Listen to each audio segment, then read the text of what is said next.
அது ஒரு அழகான காடு. அந்த காட்டுல சோனா குருவி தன்னுடைய 2 குழந்தைங்களோட வாழ்ந்து வந்தது.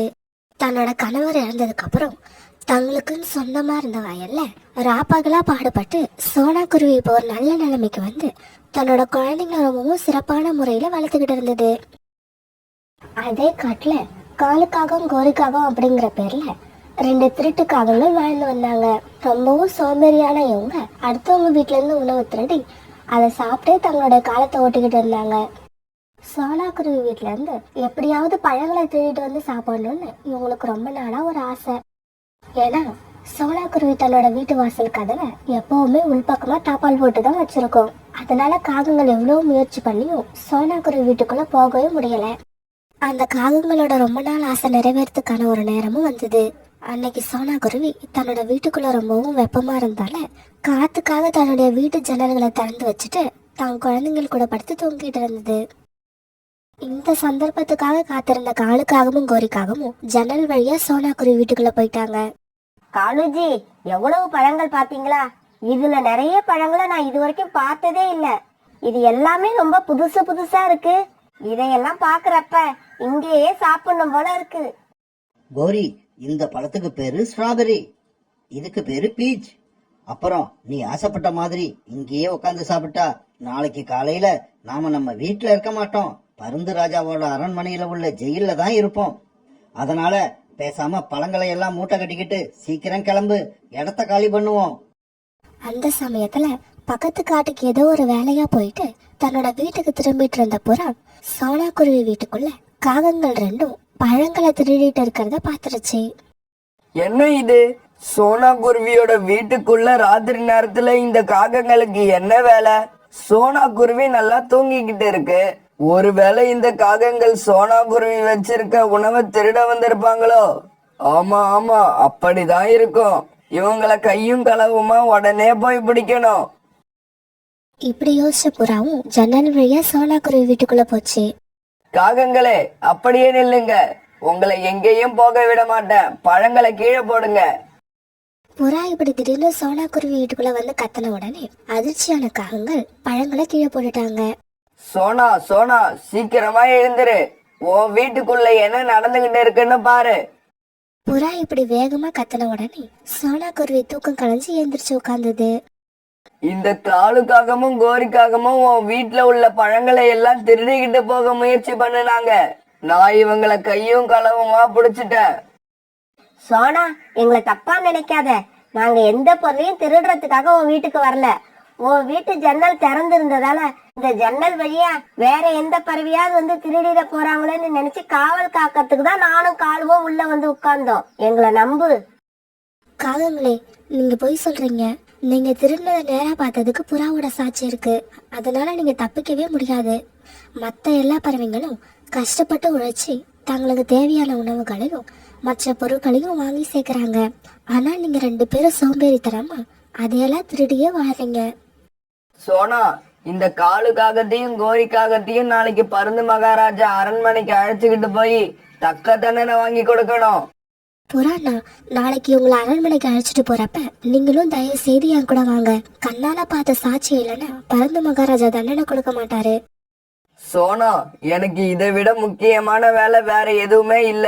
நாளைக்கு நம்ம 2 பேருமே சேர்ந்து இந்த காகங்களை அழைச்சுக்கிட்டு அரண்மனைக்கு போவோம். காலன்னா கோரி அக்கா, 2 பேரும் இன்னைக்கு ராத்திரி உங்க வீட்டுல போய் படுத்து நிம்மதியா தூங்குங்க. ஏன்னா இதுக்கப்புறம் நீங்க மறுபடியும் வீட்டுல படுத்து தூங்க ரொம்ப வருஷங்கள் ஆகும்னு நினைக்கிறேன். அது வரைக்கும் நீங்க ஜெயில தான் படுத்து தூங்கணும். சோனா குருவி இப்படி சொன்ன உடனே காலுக்காகவும் கோரிக்காகவும் ரொம்பவும் சோகமா தன்னோட வீட்டுக்கு வந்தாங்க. காலுஜி, என்ன நம்மளோட நிலைமை இப்படி ஆயிடுச்சு? நாளைக்கு சோனா குருவியும் புறாவும் சேர்ந்து நம்மள அரண்மனைக்கு அழைச்சிட்டு போனாங்கன்னா சிறை தண்டனை நமக்கு நிச்சயம் கிடைக்கும். கோரி, நாளைக்கு காலையில என்ன நடக்கும்னு நாளைக்கு காலையில பாத்துக்கலாம். இப்ப நிம்மதியா படுத்து தூங்கு. பிறகு காலுக்காகவும் கோரிக்காகவும் தங்களுடைய கூட்டுல படுத்து தூங்க ஆரம்பிச்சாங்க. மறுநாள் பொழுது விடிஞ்சிச்சு. காலையில கண் விழிச்ச காலுக்காகவும் கோரிக்காகவும் தங்களோட கூட்டுல உட்கார்ந்து இருந்தாங்க. அப்பாங்க சோனா குருவி வந்தது. என்ன காகங்களே, தயாரா இருக்கீங்களா? இப்ப புறா அண்ணன் வந்த உடனே பருந்து மகாராஜாவோட அரண்மனைக்கு நம்ம போகணும். சோனா, நாங்க வரமாட்டோம்னு சொன்னா என்ன பண்ணுவ? நீங்க சொன்னதை அரண்மனையில போய் சொல்லுவோம். உடனே பறந்து மகாராஜா வீரர்கள் அனுப்புவாரு. அவங்க வந்து உங்க 2 பேரையும் அடிச்சு உதைச்சு இழுத்துட்டு வருவாங்க. கோரி, உனக்கு அப்படி வரணும்னு ஆசை இருந்தா நீ மட்டும் அந்த மாதிரி வா. நான் சோனா கூடவே அரண்மனைக்கு போயிடுறேன். இவங்க இப்படி பேசிட்டு இருக்கும்போது புறா அங்க வந்தது. என்ன புறானா, காகங்களை அழைச்சுக்கிட்டு நம்ம அரண்மனைக்கு கிளம்பலாமா? இல்ல சோனா, இன்னைக்கு நம்மளால அரண்மனைக்கு போக முடியாது. பருந்து மகாராஜா பக்கத்து காட்டு அரண்மனைக்கு ஒரு முக்கியமான வேலையா போயிருக்காராம். இன்னைக்கு இரவு தான் நம்ம காட்டுக்கு திரும்பி வருவாரு. அதனால நாம இந்த காகங்களை நாளைக்கு தான் அரண்மனைக்கு அழைச்சுக்கிட்டு போக முடியும். காகங்களை, அதனால நாங்க உங்களை அரண்மனைக்கு அழைச்சிட்டு போகாம விட்டுட்டோன்னு மட்டும் கனவு காணாதீங்க. நாளைக்கு நாம கண்டிப்பா அரண்மனைக்கு போறோம். சோனா இப்படி சொல்லிட்டு பிறகு புறா கூட தன்னோட வீட்டை நோக்கி பறந்து போச்சு. காலுஜி, நமக்கு ஒரு நாள் சந்தர்ப்பம் கிடைச்சிருக்கு. இந்த சந்தர்ப்பத்தை பயன்படுத்தி நாம தப்பிக்கிறதுக்கு ஏதாவது வழி இருக்குமான்னு பாருங்களேன். கோரி, நீ சொல்றதுக்கு முன்னாடியே நான் அதை பத்தி தான் யோசிச்சுக்கிட்டு இருக்கேன். எனக்கு ஒரு யோசனை வந்திருக்கு. ஆனா அதுக்கு உன்னோட தம்பி சுப்பண்ணாவோட உதவி தேவைப்படுது. என்ன காலுஜி நீங்க இத போய் பெரிய விஷயமா பேசிக்கிட்டு? என் தம்பி எனக்காக எந்த உதவியை வேணாலும் செய்வான். வாங்க இப்பவே போய் அவனை பாப்போம். பிறகு காலுக்காகவும் கோரிக்காகவும் சுப்பண்ணா வீட்டை நோக்கி பறந்து போனாங்க. அக்கா மாமா, என்ன 2 பேரும் திடீர்னு வந்திருக்கீங்க? நீங்க இப்படி திடீர்னு வந்தா ஏதோ ஒரு முக்கியமான விஷயம்னு தான் அர்த்தம். என்ன விஷயம்? சீக்கிரம் சொல்லுங்க. தம்பி, நானும் மாமாவும் சோனா குருவி வீட்டுல திருட போனப்ப சோனாவும் புறாவும் எங்களை கையும் களவுமா பிடிச்சிட்டாங்க.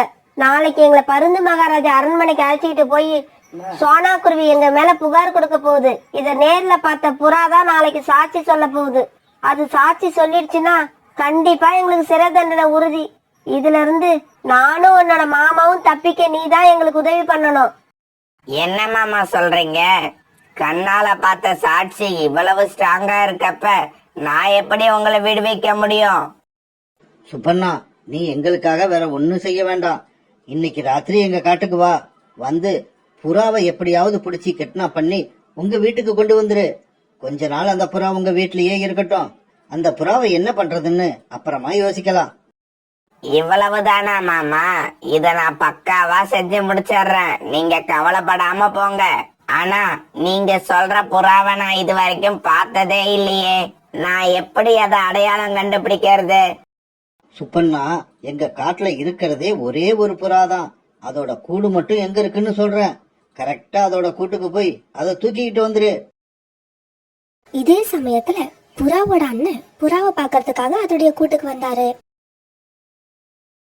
தம்பி, எனக்கு கொஞ்சம் அவசரமா 500 ரூபாய் பணம் தேவைப்படுது. இப்ப நீ கொடுத்தீன்னா இன்னும் 2 மாசத்துல அதை உனக்கு திருப்பி கொடுத்துட்றேன். அண்ணா, நீங்க எதுக்கு பணம் கேக்குறீங்கன்னு எனக்கு தெரியும். நீங்க அப்பப்ப என்கிட்ட இந்த மாதிரி பணம் வாங்கிக்கிட்டு போய் குடிச்சு உங்க உடம்ப கெடுத்துக்கிறது மட்டும் இல்லாம உங்க குடும்பத்தையும் அழிக்கிறீங்க. அதனால இதுக்கப்புறம் நான் உங்களுக்கு பணம் கொடுக்க போறதில்ல. தயவு செய்து இந்த இடத்த விட்டு போயிடுங்க. சரி தம்பி, பணம் கொடுக்கலன்னா கூட பரவாயில்ல. சாப்பிட ஏதாவது இருந்தா கொடு. நான் ரொம்ப தூரம் பறந்து வந்திருக்கேன். இந்தாங்க, இந்த பழங்களை சாப்பிடுங்க. நான் போய் நதியில தண்ணி குடிச்சிட்டு வரேன். இப்படி சொல்லிட்டு புறா தண்ணீர் குடிக்கிறதுக்காக நதி பக்கம் பறந்து போச்சு. புறா கொடுத்த பழங்களை சாப்பிட்டு முடிச்ச புறாவோட அண்ணனுக்கு இப்ப தூக்கம் வந்ததால அப்படியே புறாவோட கூட்டுல படுத்து தூங்க ஆரம்பிச்சது. இந்த சமயத்துலதான் கோரிகாகத்தோட அண்ணன் சுப்பண்ணா புறாவோட கூட்டுக்கு வந்து சேர்ந்துச்சு. நாம வந்த நேரம் நல்ல நேரம் போல இருக்கு. அதனாலதான் புறா தூங்கிக்கிட்டு இருக்கு. இதை இப்ப தூக்கிக்கிட்டு போறதுல நமக்கு எந்த சிரமமும் இருக்காதுன்னு நினைக்கிறேன். இப்படி நினைச்ச சுப்பண்ணா பிறகு புறாவோட அண்ணனை ஒரு சாக்கு மூட்டையில போட்டு தன்னோட காட்டுக்கு தூக்கிட்டு பறந்து போச்சு. நதியில போய் தண்ணீர் குடிச்சிட்டு புறா திரும்பி வந்தப்ப புறாவோட அண்ணன் கூட்டுல இல்ல. என்ன இது? அண்ணனை காணமே, எங்க போயிருப்பாரு? ஒருவேளை பசி தின்ன உடனே தன்னோட வீட்டுக்கு பறந்து போயிட்டாரு போல இருக்கு. மறுநாள் பொழுது விடிஞ்சிச்சு. காலுஜி, ராத்திரி எப்படியும் என்னோட தம்பி புறாவை கிட்னாப் பண்ணி கொண்டு போயிருப்பான். இன்னைக்கு சோனா நம்மள அரண்மனைக்கு அழைச்சிட்டு போய் சாட்சி சொல்ல புறா வராம ரொம்ப ஏமாந்து போக போகுது. ஆமா கோரி, ஆமா. சோனா ஏமாந்து போறத நினைச்சா எனக்கு இப்பவே சிரிப்பா வருது. காகங்களே, வாங்க போகலாம். பருந்து மகாராஜா இன்னைக்கு அரண்மனையில தான் இருக்காராம். இப்பதான் செய்தி வந்தது. பிறகு காலுக்காகவும் கோரிக்காகவும் சோனா குருவி கூட பருந்து மகாராஜாவோட அரண்மனை நோக்கி பறந்து போனாங்க. சோனா, இந்த காகங்களை எதுக்காக இப்ப என்கிட்ட அழைச்சுக்கிட்டு வந்திருக்க? இவங்க என்ன தவறு செஞ்சாங்க? பருந்து மகாராஜா, இந்த காகங்கள் 2 பேரும் ரொம்ப நாளாவே பறவைங்களோட உணவுகளை ராத்திரி அவங்களோட வீடுகளுக்கு புகுந்து திருடி கொண்டு போறாங்க. இதை நான் கேள்விப்பட்டிருக்கேன். ஆனா முந்தா நாள் ராத்திரி இந்த காகங்கள் 2 பேரும் என்னோட வீட்டுக்குள்ளேயே புகுந்து நான் என் குழந்தைங்களுக்காக சேர்த்து வச்சிருக்க பழங்களை திருடிட்டு போக முயற்சி பண்ணாங்க. அப்ப என்கிட்ட கையும் களவுமா மாட்டிக்கிட்டாங்க. அதனால இவங்களுக்கு தக்க தண்டனை கொடுத்து தண்டிக்கணும்னு உங்களை கேட்டுக்கிறேன். சோனா, இப்படி எல்லார் வீடுகளிலும் புகுந்து திருடுற இந்த காகங்களுக்கு தண்டனை கொடுக்க வேண்டியது அவசியம்தான். ஆனா அதுக்கு கண்ணால பார்த்த சாட்சி இருக்கணுமே. உங்ககிட்ட அப்படிப்பட்ட சாட்சி யாராவது இருக்காங்களா? பரந்து மகாராஜா, புறா இந்த காகங்கள் என்னோட வீட்டுக்குள்ள புகுந்து திருடினதை நேரடியா பார்த்திருக்கு. ஆனா இந்நேரம் சாட்சி சொல்ல அரண்மனைக்கு வந்து இருக்கணும். என்ன ஆச்சுன்னு தெரியல, இன்னும் வரல. அநேகமா இப்ப வந்துகிட்டு இருக்கும்னு நினைக்கிறேன். சோனா, உன்னோட சாட்சி இப்ப இல்ல, எப்பவுமே இந்த அரண்மனைக்கு வர முடியாது. ஏன்னா அந்த புறாவை கிட்னாப் பண்ணி நாங்க கொண்டு போய் எங்க பக்கத்து காட்டுல வச்சிருக்கோம். கோரிக்காக இப்படி மனசுக்குள்ள சொல்லிட்டு இருக்க, திடீர்னு அந்த இடத்துக்கு புறா பறந்து வந்துருச்சு. புறா அரண்மனைக்கு வரதை பார்த்த காலுக்காகவும் கோரிக்காகவும் ரொம்ப அதிர்ச்சி ஆயிட்டாங்க. காலேஜி, என்ன இது? புறா எப்படி வந்தது? அப்படின்னா இன்னைக்கு நம்ம சிறைக்குள்ள போறது உறுதிதான்னு நினைக்கிறேன். கோரி, நடக்கிறது எதுவும் எனக்கு புரியல. சுப்பண்ணா கிட்னாப் பண்ணிக்கிட்டு போன புறாவால எப்படி இங்க வர முடியும்? பருந்து மகாராஜா, இந்த காகங்களை பத்தி சோனா குருவி சொல்றது அப்படியே உண்மை. இவங்க 2 பேரும் ஜன்னல் வழியா சோனா குருவி வீட்டுக்குள்ள போய் குழந்தைங்களுக்கு சாப்பிட வச்சிருந்த பழங்களை திருடிக்கிட்டு இருந்ததை என் கண்ணால பார்த்தேன். காகங்களே, அடுத்தவங்க உழைச்சி சம்பாதிச்சு அதுல வாங்கி வச்சிருக்க உணவுப் பொருட்களை திருடி திங்கிறது அசிங்கம்னு உங்களுக்கு தெரியலையா? இதுக்கு தண்டனையா நீங்க 1 வருஷம் இந்த காட்டுல உள்ள அனாதை இல்லங்கள், முதியோர் இல்லங்கள் எல்லாத்துக்கும் உணவு தேடி வந்து கொடுக்கணும். ஒரு நாள் நீங்க உணவு தேடிக்கிட்டு வந்து கொடுக்கலன்னா கூட உங்களோட தண்டனை இன்னும் ஒரு 6 மாசம் அதிகமாகும். ராத்திரி முழுக்க கூண்டுக்குள்ள அடைச்சு வச்ச அரண்மனை வீரர்கள் காலையில் ஆனதும் உணவு தேடி கொண்டு வரதுக்காக திறந்து விட்டாங்க. காலேஜி, என்னோட தம்பி சொன்னதை எப்படியும் செஞ்சிருவான்னு நினைச்சேன். கடைசியா இப்படி காலவாரி விட்டுட்டானே. கோரி, உன் குடும்பத்துல நீ மட்டும்தான் அறகுறான்னு நினைச்சேன். உன் தம்பியும் அறகுறன்னு எனக்கு இன்னைக்கு தான் தெரியும். காலுக்காகத்துக்கும் கோரிக்காகத்துக்கும் கல்யாணம் நடந்து ரொம்ப நாள் ஆகியிருந்தது. இருந்தாலும் அவங்களுக்கு இன்னும் ஒரு குழந்தை பிறக்கல. அதனால சந்தர்ப்பம் கிடைக்கிற அப்பெல்லாம் காலுக்காகவும் கோரிக்காகத்தை திட்டுக்கிட்டே இருந்தது. கோரி, எனக்கு சமைச்சு போடுறதுக்கும் வீட்டு வேலையை செய்யறதுக்கு மட்டும் ஒண்ணு நான் கல்யாணம் பண்ணிக்கிட்டு வரல. எனக்கு ஒரு குழந்தை வேணும். குழந்தை, ஆமா, எல்லா அப்பாக்களை மாதிரியும் நானும் என் குழந்தைய கொஞ்சணும், நதிக்கரைக்கு கொண்டு போய் வச்சு விளையாடணும். என்ன காலேஜி, என்னமோ உங்களுக்கு மட்டும்தான் குழந்தை பாசம் இருக்கிறாப்புல பேசுறீங்க. எனக்கு கூட தான் குழந்தை வேணும்னு ஆசையா இருக்கு. அதுக்கு நான் என்ன பண்ண முடியும்? எப்ப குழந்தை பிறக்கணும்னு தலையில எழுதி இருக்கோ அப்பதான் பிறக்கும். இங்க பாரு, எப்பவும் இதே பேச்ச சொல்லிதான் நீ காலத்தை ஓட்டிக்கிட்டு இருக்க. இதுக்கப்புறமும் நான் ஏமாற மாட்டேன். இன்னும் 1 மாசம் பாப்பேன். அப்ப உன்னை முட்டை இல்லைன்னா உன்னை உங்க அம்மா வீட்டுக்கே அனுப்பி விட்டுருவேன். இப்படி சொல்லிட்டு காலுக்காகவும் கோபமா வெளியில போயிடுச்சு. இத கேட்டுட்டு கொஞ்ச நேரம் அழுதுகிட்டே இருந்த கோரிக்காகவும் பிறகு தன்னுடைய அம்மா வீட்டுக்கு கிளம்பி போயிடுச்சு. என்னடி கோரி அழுதுகிட்டு வந்து நிக்கிற? என்ன விஷயம்? அம்மா, இன்னும் 1 மாசத்துல நான் முட்டையிடலன்னா உன்னை உங்க அம்மா வீட்டுக்கே அனுப்பி விடுவேன்னு காலேஜி சொல்லிட்டாரு. அடி பைத்தியக்காரி, இதுக்கு பயந்துகிட்டு தான் அழுதுகிட்டு வந்து நிக்கிறியா? அடியே, குறைக்கிற நாய் எல்லாம் கடிக்காதுடி. என் மாப்பிள்ளைக்கு குறைக்க மட்டும்தான் தெரியும், கடிக்க தெரியாது. அம்மா, உனக்கு என்ன? இங்க உட்கார்ந்துகிட்டு பேசிடுவ, அங்க என் கூட வந்து வாழ்ந்து பார்த்தாதான் தெரியும். கோரி, இப்ப என்னதான் பண்ண சொல்ற? நீ எனக்காக ஒன்னும் பண்ண வேண்டாம். இனிமே நான் அங்க போக மாட்டேன், இங்கதான் இருப்பேன். எப்படி இருந்தாலும் 1 மாசம் கழிச்சு காலி என்ன கழுத்தை பிடிச்சு தள்ளதான் போகுது. அதுக்கு நான் இங்கேயே இருந்துட்டு போயிடுறேன். கோரி, நீ பேசுறது எப்படி தெரியுமா இருக்கு? மூட்டை பூச்சிக்கு பயந்துகிட்டு வீட்டை கொளுத்துற முட்டாள் மாதிரி இருக்கு. இந்த காமாட்சியோட பொண்ணு பேசுற மாதிரி இல்ல. கோரி, இப்ப நீ மாசமா இருந்தா உங்க வீட்டுக்கு போவியா போக மாட்டியா? மாசமா இருந்தா நான் ஏன் அங்க இருந்து இங்க வரேன்? உன் வீட்டு பக்கம் வந்தே இருக்க மாட்டேன். கரெக்ட். இப்ப நீ மாசமா இருக்க, அதனால இப்ப என்ன பண்ற? உன் வீட்டுக்கு கிளம்பி போயிடு. அம்மா என்னம்மா உளர்ற? உளறலடி, உண்மையதான் சொல்றேன். வீட்டுக்கு போய் என்னோட மாப்பிள்ளை கிட்ட நீ மாசமா இருக்கிறதா சொல்லு. நீ இப்படி சொன்னா மாப்பிள்ளை உன்னை சந்தோஷமா வச்சிருப்பாரு. எத்தனை நாளைக்கு சந்தோஷமா வச்சிருப்பாரு? முட்டையிடலன்னு தெரிஞ்சா அடிச்சு விரட்டிட மாட்டாங்க? கோரி, நான் சொன்னதை செய். ஒரு வாரம் கழிச்சு நான் உங்க வீட்டுக்கு வரேன். அம்மா, நீ என்னவோ அலட்சியமா சொல்ற, எனக்கு என்னவோ பயமா இருக்கு. கோரி, நீ போய் நான் சொன்னதை செய். நடக்கிறதெல்லாம் நல்லதாகவே நடக்கும். காமாட்சி அம்மா இப்படி சொன்னதை கேட்டு கோரிக்காக மறுபடியும் தான் கணவன் வீட்டுக்கு திரும்பி வந்தது.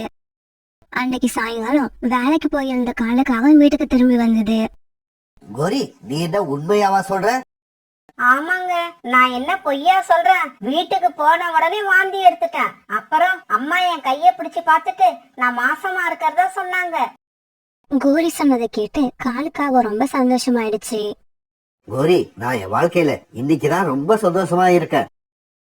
இப்படி அன்னைக்கு ரொம்பவும் சந்தோஷப்பட்ட காலு அடுத்தடுத்த நாட்கள்ல கோரிக்காகத்துக்கு சத்தான பழங்களையும் நல்ல உணவுகளையும் தேடி தேடி கொண்டு வந்து கொடுத்தது. பாவம் காலேஜி, நம்ம மாசமா இருக்கோம்னு உண்மையிலேயே நினைச்சுக்கிட்டு நமக்காக ரொம்ப கஷ்டப்பட்டு சத்தான பழங்களை தேடி தேடி கொண்டு வருது. காலேஜியை நம்ம ஏமாத்துறோம்னு நினைக்கிறப்ப இந்த பழங்களை சாப்பிடவே மனசு இல்ல. அதே சமயம் கோரிக்காக வேற விதமாவும் நினைச்சு பார்த்தது. எப்படி இருந்தாலும் இன்னும் கொஞ்ச நாள்ல நாம மாசமா இல்லைங்கிற உண்மை தெரிஞ்ச உடனே காலேஜி நம்மள அடிச்சு தோலை உரிச்சு தொங்க விட போகுது. அந்த அடிகளை தாங்கறதுக்காவது நம்ம உடம்புல தெம்பு வேண்டாமா?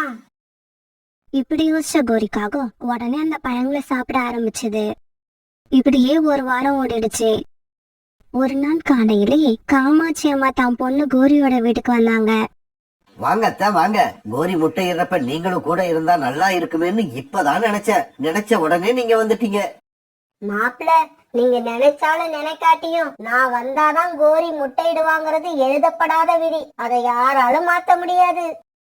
சரி அத்தை, நீங்க கோரிய பாத்துக்கங்க, நான் கிளம்புறேன். நீங்க எதுக்கும் கவலைப்படாம வேலைக்கு போங்க. அநேகமா நீங்க சாயங்காலம் வர்றப்ப கோரி முட்டையிட்டு இருப்பான்னு நினைக்கிறேன். இது கேட்டுட்டு காலுக்காக ரொம்ப சந்தோஷமா வேலைக்கு கிளம்பி போச்சு. அம்மா, உனக்கு என்ன லூசா பிடிச்சிருக்கு? காலேஜ் கிட்ட இந்த மாதிரி சொல்லி அனுப்புறியே, சாயங்காலம் வந்து முட்டை எங்கன்னு கேட்டா நான் என்ன பண்றது? இதோ இருக்குடி முட்டை, இந்த முட்டைய காட்டு. இப்படி சொன்ன காமாட்சி அம்மா ஒரு பிளாஸ்டிக் முட்டையை எடுத்து கொடுத்தது. இங்க பாரு கோரி, இது பிளாஸ்டிக் முட்டை. கொஞ்ச நாளைக்கு இந்த முட்டைய காட்டி படத்தை ஓட்டு. அம்மா, நான் படத்தை ஓட்டுறது இருக்கட்டும், கிளைமேக்ஸ்ல இது பிளாஸ்டிக் முட்டைன்னு தெரிஞ்சிட்டா? இங்க பாரு கோரி, அடுத்த நிமிஷம் நம்ம உயிரோட இருக்கமா இல்லையாங்கிறது நமக்கே தெரியாது. இதுல 15 நாள் கழிச்சு என்னென்ன நடக்க போகுதுன்னு யாருக்கு தெரியும்? தைரியமா இரு, நான் சொன்னதை செய். அன்னைக்கு சாயங்காலம் வேலையில இருந்து திரும்பின காலுக்காக முட்டைய பார்த்துட்டு ரொம்ப சந்தோஷப்பட்டுச்சு. அத்தை, நீங்க சொன்ன மாதிரியே நடந்துருச்சு. நான் இன்னைக்கு ரொம்ப மகிழ்ச்சியா இருக்கேன். மாப்பிள்ள, நான் எப்பவுமே என்னால செய்ய முடிஞ்சதை மட்டும்தான் சொல்லுவேன். இங்க பாருங்க மாப்பிள்ள, நான் பக்கத்துல இருந்து கோரிக்காக முட்டையிடுற வரைக்கும் பாத்துக்கிட்டேன். இதுக்கப்புறம் அவளை பாத்துக்க வேண்டியது உங்களோட பொறுப்பு. இப்படி சொன்ன காமாட்சி அம்மா பிறகு அங்கிருந்து கிளம்பி தன்னோட வீட்டுக்கு போயிடுச்சு. அதுக்கப்புறம் காலுக்காகவும் கோரிக்காகத்தை ரொம்ப பொறுப்பா கவனிச்சுக்கிச்சு. கோரிக்காகத்தை எந்த வேலையும் செய்ய விடல, காலுக்காகவே எல்லா வேலையும் பார்த்தது. இப்படி இன்னும் ஒரு 15 நாள் ஓடிடுச்சு. ஆனா முட்டையில இருந்து குழந்தை வெளிவரவே இல்ல. கோரி, நீ முட்டையிட்டு கிட்டத்தட்ட 15 நாள் ஆகுது. இன்னும் ஏன் முட்டையில இருந்து குழந்தை வெளிவரல? தெரியலையே காலேஜி, நான் வேணும்னா இன்னைக்கு எங்க அம்மா கிட்ட போய் கேட்டுட்டு வரவா? கோரி, முட்டைய தனியா விட்டுட்டு நீ எங்கேயும் போக வேண்டாம். வேலையில இருந்து திரும்பி வர்றப்ப சோனா குருவி கிட்ட நானே கேட்டுட்டு வரேன். இப்படி சொன்ன காலுக்காக சாயங்காலம் வேலையில இருந்து திரும்பி வரப்ப சோனா குருவி வீட்டுக்கு போச்சு. காலண்ணா, முட்டையிட்டு 15 நாள் ஆகியும் குழந்தை வெளி வரலன்னா நாம டாக்டரை போய் கண்டிப்பா பாக்கணும். நாளைக்கு காலையில முட்டையில எடுத்துக்கிட்டு கோரி அக்காவும் நானும் பருந்து டாக்டர் கிட்ட போறோம். சோனா, நீங்க மட்டும் போக வேண்டாம். வேலைக்கு லீவு போட்டுட்டு நானும் உங்க கூட வரேன். எனக்கு என் குழந்தைய விட வேற எதுவும் முக்கியம் இல்ல. மறுநாள் காலையில முட்டையை எடுத்துக்கிட்டு காலுக்காகவும் கோரிக்காகவும் சோனா குருவி இவங்க 3 பேரும் பருந்து டாக்டர் கிட்ட போனாங்க. போற வழியிலேயே கோரிக்காவும் சோனா குருவி கிட்ட எல்லா ஒண்ணுமும் சொல்லிடுச்சு. சோனா, என்னை எப்படியாவது நீதான் காப்பாத்தணும். கோரி அக்கா, என்ன இது, இவ்வளவு பெரிய பொறுப்பை என் தலையில போடுறீங்க? இப்படி பேசிக்கிட்டே வந்த இவங்க பருந்து டாக்டர் ஹாஸ்பிட்டலுக்கு வந்து சேர்ந்துட்டாங்க. இவங்க ஹாஸ்பிட்டலுக்கு வந்து சேர்ந்தப்ப பருந்து டாக்டர் எங்கேயோ கிளம்புறதுக்கு தயாரா நின்றுட்டு இருந்தாங்க. இங்க பாருங்க, பக்கத்து காட்டுல ஒரு மெடிக்கல் கேம்ப் நடக்குது. அதுக்காக நான் கிளம்பிட்டேன். நீங்க இன்னும் 1 வாரம் கழிச்சு வந்து என்ன பாருங்க. டாக்டர், 15 நாளுக்கு மேல ஆகுது. ஆனா குழந்தை இன்னும் வெளிவரல. தயவு செய்து முட்டையை செக் பண்ணி எப்படி இருக்குன்னு சொல்லிட்டு போயிடுங்க. சரி சரி, முட்டையை எடுத்துக்கிட்டு உள்ள வாங்க. இப்படி சொன்ன டாக்டர் பிறகு உள்ள போனாங்க. காலண்ணா, நீங்க வெளியிலயே இருங்க, லேடிஸ் மட்டும்தான் உள்ள போகணும். காலுக்காகத்துக்கிட்ட இப்படி சொன்ன சோனா குருவி பிறகு கோரிக்காகத்தை மட்டும் உள்ள அழைச்சுக்கிட்டு போச்சு. உள்ள போன சோனாவும் கோரிக்காகவும் நடந்தது எல்லாத்தையும் பருந்து டாக்டர் கிட்ட சொன்னாங்க. இங்க பாருங்க, நீங்க செய்யறது எல்லாம் பைத்தியக்காரத்தனமா இருக்கு. இதுல என்னால உங்களுக்கு எந்த விதத்துல உதவ முடியும்? டாக்டர், இன்னும் ஒரு 10 நாள்ல குழந்தை பிறந்தணும்னு மட்டும் சொல்லுங்க. எங்க அம்மா வந்து ஏதாவது ஐடியா பண்ணி என்ன காப்பாத்திடுவாங்க. கோரிக்காக இப்படி அழுதுகிட்டே கேட்டதும் டாக்டரோட மனசு இறங்கிடுச்சு. சோனா, நீயும் கூட வந்திருக்கன்னு தான் நான் இதுக்கு ஒத்துக்கிறேன். எந்த வகையிலும் என் பேரு ரிப்பேர் ஆகாம பாத்துக்குங்க. பிறகு 3 பேரும் ரூமை விட்டு வெளியில வந்தாங்க. டாக்டர், முட்டை எப்படி இருக்கு? முட்டை ஒண்ணும் கெட்டு போகலையே. காலு, சில கேஸ்ல இப்படிதான். முட்டையில இருந்து குழந்தை வெளியே வர்றதுக்கு கொஞ்ச நாட்கள் ஆகும். இன்னும் 10 நாள்ல இந்த முட்டையில இருந்து குழந்தை வெளியே வந்துடும். டாக்டர் இப்படி சொன்னதை கேட்ட எல்லாரும் பிறகு தங்களோட வீட்டுக்கு திரும்பி போனாங்க. வீட்டுக்கு வந்த காலுக்காகவும் மறுபடியும் தன்னோட மனைவி கோரிய ரொம்பவும் அன்பா கவனிச்சுக்கிச்சு. விதவிதமான தானியங்களையும் பழங்களையும் கொண்டு வந்து கொடுக்க தவறதே இல்ல. கிடைச்ச வரைக்கும் லாபம்னு நினைச்ச கோரிக்காகவும் இப்ப காலுக்காகது கிட்ட தனக்கு வேண்டிய பழத்தை கேட்டு வாங்கி சாப்பிட ஆரம்பிச்சது. காலேஜி, மாம்பழமும் கொய்யாப்பழமும் சாப்பிட்டு அழுத்து போயிடுச்சு. எங்கேயாவது ஆப்பிள் கிடைச்சா எடுத்துக்கிட்டு வாங்க. இப்படியே சில நாட்கள் நகர்ந்துச்சு. டாக்டர் சொல்லி 10 நாள் ஆகியும் குழந்தை பிறக்காதால காலுக்காக தன்னோட அம்மா கிட்ட போய் இந்த விஷயத்த சொல்லுச்சு. உடனே காலுக்காகத்தோட அம்மா கோரிக்காக கிட்ட முட்டைய பாக்குறதுக்காக காலுக்காக வீட்டுக்கு வந்தாங்க. காலுக்காக தன்னோட அம்மாவை தான் வீட்டுக்கு அழைச்சிட்டு போறத சோனா குருவி பாத்துடுச்சு. ஐயோ, காலுக்காகத்தோட அம்மா கோரி அக்காவோட வீட்டுக்கு போறாங்க. இவங்க போனா எப்படி இருந்தாலும் உண்மையா கண்டுபிடிச்சிருவாங்க. பாவம் கோரி அக்கா. சோனா குருவி இப்படி நினைச்சிட்டு உட்கார்ந்துருக்கும் போது கேம்புக்கு போயிருந்த பருந்து டாக்டர் சோனா குருவிய பார்த்துட்டு அதுகிட்ட இப்படி சொன்னாங்க. சோனா, ஹாஸ்பிட்டல் வந்து என்ன பாரு. உன்கிட்ட ஒரு முக்கியமான விஷயம் பேசணும். சரி டாக்டர், நீங்க முன்னால போங்க, நான் பின்னாலேயே வரேன். காலுக்காகவும் அவங்க அம்மாவும் வீட்டுக்கு போகும்போது கோரிக்காகவும் தண்ணி குடிக்கிறதுக்காக நதிக்கு போயிருந்தது. அம்மா, இதோ இருக்கு பாருங்க முட்டை. இந்த முட்டையை எடுத்து பார்த்து உங்களோட அனுபவத்தை வச்சு நீங்களாவது எப்ப குழந்தை பிறக்கும்னு கரெக்டா சொல்லுங்க. வீட்டுக்குள்ள வந்த காலுக்காகத்தோட அம்மா முட்டையை தன்னோட ரெக்கையால தூக்கி பார்த்தாங்க. டேய் காலு, இது பறவைகள் இட்ட முட்டையே இல்ல. இது ஒரு பிளாஸ்டிக் முட்டை. கோரி உன்னை நல்லா ஏமாத்தி இருக்கா. நீயும் நல்லா இழிச்ச வாய மாதிரி ஏமாந்து போயிருக்க. அம்மா இப்படி சொன்னதை கேட்ட காலுக்காகத்துக்கு ரொம்ப ஏமாற்றமாவும் கோரிக்காகத்து மேல கோபமும் வந்தது. இந்த சமயத்துல தண்ணீர் குடிக்க போயிருந்த கோரிக்காகவும் தன்னோட வீட்டுல நடந்த எந்த விஷயமும் தெரியாம வீட்டுக்கு திரும்பி வந்துடுச்சு. கோரி, உனக்கு எவ்வளவு நெஞ்சலத்தான் இருந்தா ஒரு பிளாஸ்டிக் முட்டையை வச்சு இத்தனை நாளா எங்களை ஏமாத்தி இருப்ப. அடடா கோரி, நீ இனிப்பான பழங்கள் சாப்பிட்ட காலங்கள் போய் கசப்பான அடிகள் வாங்குற நேரம் வந்துருச்சு போல இருக்கு. இப்ப என்ன பண்றது? எப்படி தப்பிக்கிறது? என்ன சொல்றீங்க? பிளாஸ்டிக் முட்டையா? காலுக்காக வீட்டுல நடந்த எல்லாத்தையும் ஜன்னல் வழியா கவனிச்சுக்கிட்டு இருந்த சோனா குருவி இப்படி சொல்லுச்சு. கோரி அக்கா, ஒரு பெரிய தப்பு நடந்து போச்சு. இதோ இருங்க, உள்ள வந்து அது என்னன்னு சொல்றேன். கோரி அக்கா, அன்னைக்கு நம்ம முட்டையை செக் பண்ண பறந்து டாக்டர் ஹாஸ்பிட்டலுக்கு போனோம் இல்ல, அப்ப நம்ம எடுத்துட்டு போன முட்டை மாறிடுச்சான். நம்ம எடுத்துட்டு போன முட்டையை அங்க வச்சுட்டு டாக்டர் மாடலுக்கு வச்சிருந்த பிளாஸ்டிக் முட்டையை நம்ம எடுத்துட்டு வந்துட்டோம். பறந்து டாக்டர் இப்பதான் உண்மையை சொல்லி இந்த முட்டையை கொடுத்தாங்க. சோனா குருவி திடீர்னு வந்து இப்படி சொன்ன உடனே கோரிக்காகத்துக்கு சோனா குருவிய பார்க்க கடவுள் மாதிரி தெரிஞ்சது. காலுக்காகத்தோட அம்மா உடனே சோனா குருவி கொண்டு வந்த முட்டைய தன்னோட ரெக்கையால தூக்கி பார்த்தாங்க. நான் கண்டுபிடிச்சிட்டேன். இதுதான் என்னோட மருமக இட்ட முட்டை. என்னோட பேரை இந்த முட்டைக்குள்ளதான் இருக்கான். நான் எப்பேற்பட்டவ, என்னை யாரும் ஏமாத்த முடியாது. உண்மையான முட்டைய பார்த்த சந்தோஷத்துல காலுக்காகவும் காலுக்காகத்தோட அம்மாவும் இப்படி பேசிக்கிட்டு இருந்தாங்க. சோனா, இந்த முட்டை ஏது? இந்த முட்டையாவது உண்மையான முட்டையா இல்ல பிளாஸ்டிக் முட்டையா? கோரி அக்கா, இந்த முட்டை உண்மையான முட்டை தான். பருந்து டாக்டர் பக்கத்து காட்டுக்கு கேம்புக்கு போயிருந்தாங்கல்ல, அங்க ஒரு பெண்காக முட்டை இட்டுட்டு இறந்து போயிடுச்சான். அனாதையா இருந்த முட்டைய டாக்டர் நம்மளோட ஞாபகம் வந்து எடுத்துட்டு வந்து என்கிட்ட கொடுத்தாங்க. நானும் இந்த முட்டைய சரியான சமயத்துல உங்க வீட்டுல கொண்டு வந்து சேர்த்துட்டேன். என்னடி மருமகளே, நீயும் சோனா குருவியும் ஏதோ ரகசியமா பேசுறீங்க? அது வேற ஒண்ணும் இல்ல அத்தை. உங்களை யாரும் ஏமாத்த முடியாதுன்னு தான் சோனா கிட்ட சொல்லிக்கிட்டு இருந்தேன்.